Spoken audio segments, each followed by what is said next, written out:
प्रशासकीय सेवेमध्ये जाण्याची आपल्या सगळ्यांची एक मोठी आवड असते. निवड झालेले विद्यार्थी आणि त्यांच्यावर त्यांचे पालक यांचा आनंद जो असेल तो खरंच आनंद माझ्या समोर दिसतोय. मला माझं बालपण आणि मला माझं सिलेक्शन त्या ठिकाणी आठवतंय.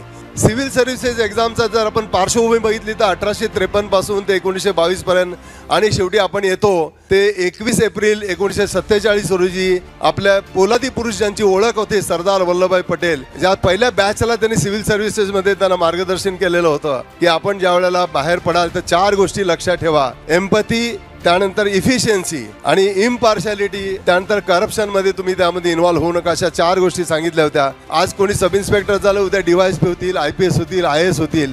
परंतु ज्या वेळेला सतीचं वाण स्वीकारायची वेळ येईल त्या दिवार पिक्चर मध्ये प्रश्न येतो, ज्यावेळेला तो फौजदार होतो, चांगला होतो, मोठा होतो, ठीक आहे, पण ज्या वेळेला समोर प्रसंग निर्माण होतो की मी यामध्ये काय निर्णय घ्यावा, या बाजूला जाऊ की या बाजूला जाऊ, त्यावेळी आपल्या अंतर्मनाला विचारा मी काय करायला पाहिजे. तुमचं अंतर्मन तुम्हाला योग्य वेळी सांगेल मला ह्या गोष्टीतून कसं बाहेर पडायचंय. प्रशासकीय सेवेमध्ये जाण्याची आपल्या सगळ्यांची एक मोठी आवड असते.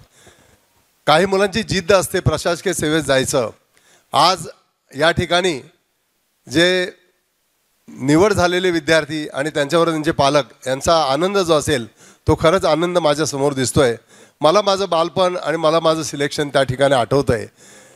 खऱ्या अर्थाने जसं गुरुच्या शोधामध्ये शिष्य असतात तसे गुरुसुद्धा आपल्या शिष्याच्या शोधात असतात. आणि आज खरे द्रोणाचार्य म्हणजे अरविंद आणि नीरव, मी मुद्दामून म्हणून त्यांचा उल्लेख करीन की त्यांच्यासमोर ज्या अर्जुनाचा जे शोध घेत होते हे अर्जुन आणि एकलव्य समोर बसलेले आहेत आणि त्यांनी आपलं सिद्ध करून दाखवलंय की आम्ही या परीक्षेमध्ये पूर्णपणे यशस्वी झालेलो आहोत. मी सन 1983 रोजी महाराष्ट्र पोलीस अकॅडमीमध्ये सब इन्स्पेक्टरचं ट्रेनिंग घेत असताना फुटबॉलच्या ग्राउंडवर आम्ही खेळत होतो आणि तेवढ्यात एक माझा कॉन्स्टेबल मित्र होता आणि त्याने टेलिग्राम पाठवला की आपण महाराष्ट्राच्या या परीक्षेमध्ये मेन परीक्षेमध्ये म्हणजे DYSPच्या परीक्षेमध्ये आपण 6वे आलेले आहात. त्या कॉन्स्टेबलने तो मला जो मेसेज दिला तो आज आपल्याला बघितल्यानंतर मला दिसतोय की अशा सर्व्हिसमध्ये गेल्यानंतर आपल्याला किती आनंद होतो, आईवडिलांना किती आनंद होतो.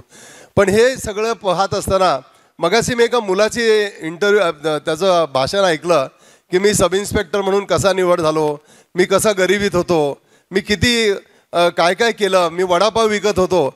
आणि मला त्या मुलाला किंवा त्याच्या माध्यमातून आपल्या सगळ्यांना सांगू इच्छितो की अशाच वडापाववाल्याशी आपला संबंध येणार आहे आणि त्यावेळेला आपण हे विसरू नका की मी एक दिवस वडापाव विकत होतो आणि आज मला काय कशा तऱ्हेने काम करायचं आहे म्हणून. मित्र हो, ही सर्व्हिस अत्यंत महत्त्वाची आहे. लोकसेवा करायची संधी मिळते आपल्याला. आपण लोकसेवा बोलतो, आपण आपला आउटलुक ब्रॉड होतो, मोस्ट रिस्पॉन्सिबिलिटी सगळं सांगतो, पण एखादी सर्व्हिस मिळवण्यासाठी काहीतरी एनर्जी लागते, काहीतरी डायनामाइट लागतं. आणि मग आपला ह्या सर्व्हिसकडे का वळलो, आपण या प्रशासनिक सेवेकडे का वळलो, तर याचं माझ्याबद्दल जर सांगणं झालं तर मी व्यायामशाळेमध्ये व्यायाम करत असताना बॉडी बिल्डिंगमध्ये आमचे आंबेडकर साहेबसुद्धा पुणेश्री होते, मी सुद्धा बॉम्बेश्री वगैरेसाठी करत होतो, बॉक्सर होतो वगैरे वगैरे सगळं होतो. पण माझ्या व्यायामशाळेमध्ये मी बघितलं आमचा एक पैलवान होता आणि एका काडी पैलवानाने त्याला सांगितलं तू बाहेर आहे, मी तुला बघतो काय करायचं ते, आता तुझी करूनच टाकतो म्हणून. आणि मग मला वाटलं अरे आपण एवढी बॉडी कमवली, एवढं शिक्षण घेतलं आणि हा साधा काडी पैलवान आपल्याला सांगतोय की त्या समोरच्या माणसाला सांगतोय बाहेर ये. आणि त्या दिवशी निर्णय घेतला की एक दिवस मी महाराष्ट्रातला एक उत्तम उच्च दर्जाचा पोलीस अधिकारी होईल म्हणून. आणि मी त्या मार्गाला लागलो. मी सब इन्स्पेक्टरचं ट्रेनिंग पूर्ण केलं, DYSP झालो, IG झालो वगैरे.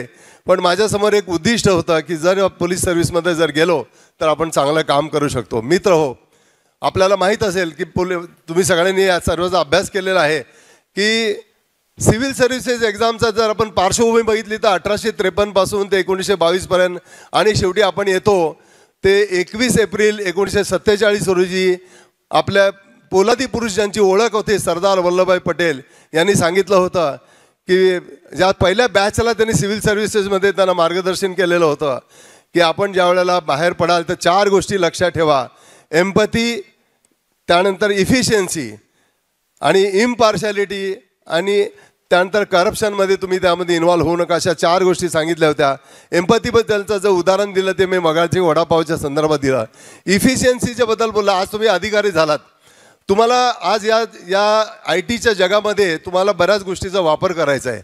मग हा प्रश्न त्या ठिकाणी येता कामा नये की रात्रीच्या वेळेला तुम्ही एका एरोप्लेनला घेऊन चाललेले आहेत आणि त्याला घेऊन जाण्याची गरज काय होती, त्यापेक्षा तुम्ही व्हिडिओ कॉन्फरन्सिंग का केलं नाही? आज तुम्ही प्रत्येक गोष्ट जी करता त्याला आन्सरेबल आहात. कुठलीही गोष्ट करताना आपली गीता, आपलं बायबल एकच आहे, ते म्हणजे भारताची घटना. आणि जे पण कृत्य कराल ती घटना समोर ठेवून करा. घटनेच्या पलीकडे दुसरं काही नाही. सरांनी अगोदरच सांगितलेलं आहे की कुठल्याही गोष्टीचा कॉम्प्रोमाइज करू नका. तुम्हाला तुमची जी चौकट आखून दिलेली आहे, जी आपण सरदार वल्लभभाई पटेलच्या शब्दामध्ये बोलायचं म्हटलं तर स्टील फ्रेम, ज्याला स्टील फ्रेम जी आपण दिली ती स्टील फ्रेम तुम्ही पार करू नका. मित्र हो, आपण या चांगल्या या पदासाठी सिलेक्ट झालेला आहात. आज कोणी सब इन्स्पेक्टर झालं, उद्या DYSP होतील, IPS होतील, IAS होतील.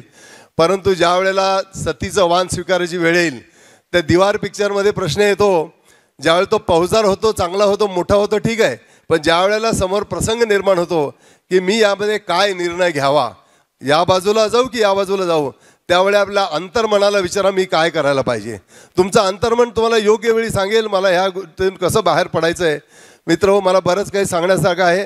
आपण या ठिकाणी मला बोलायची संधी दिली, 2 शब्द बोलायची संधी दिली. धन्यवाद. जय हिंद, जय महाराष्ट्र.